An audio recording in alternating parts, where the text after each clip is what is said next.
আপনাদের বলছি, আপনার যে সহযাত্রী আপনার কাছে বা পাশে বসে আছে, যে আপনার সঙ্গে নিত্যযাত্রা করে, অথচ আপনি জানেন সে হয়তো টিকিটও কাটে না, এইখানেই আমরা পূর্ব রেলের তরফ থেকে একটা স্পেশাল ড্রাইভ নিচ্ছি।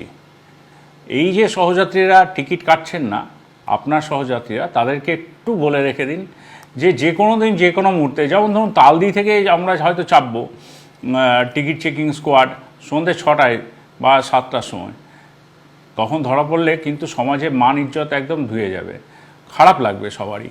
বা এটাও হতে পারে আমরা যারা হাওড়া ডিভিশনের যাত্রী তাদের কথাও বলছি, তাদের জন্য আমরা হয়তো আরামবাগে চাপলাম, মানে এমন একটা লোকেশনে চাপবো যেখানে হয়তো মানে কোনো দিন আশাও করেননি মানুষজন যে আমরা টিকিট চেকিংয়ের জন্য ওই সন্ধ্যাবেলায় 7টা বা 8টার সময় আমরা টিকিট চেকিং করব।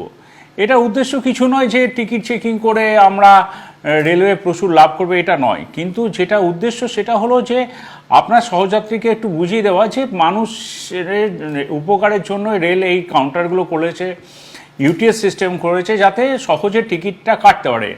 আর বাসের থেকে রেলের ভাড়া অনেক কম, টিকিটটা যদি নিয়ে নেয় হাতে তাহলে তো অনেক সুবিধা, এই সামাজিক অসম্মানটা তো হয় না।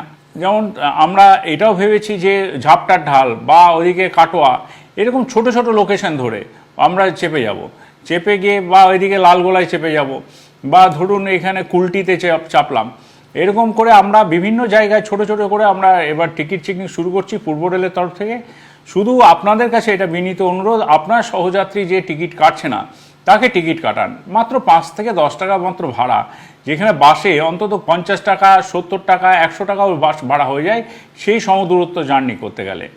আবারও বলছি, রেলের কোনো উদ্দেশ্য নেই যে টিকিট চেকিংয়ের থেকে আর্নিংস বাড়ানো, রেলের একটাই উদ্দেশ্য যে সব মানুষই টিকিট কেটে চলুন এবং রেলের সঙ্গে সহযোগিতা করুন। ধন্যবাদ।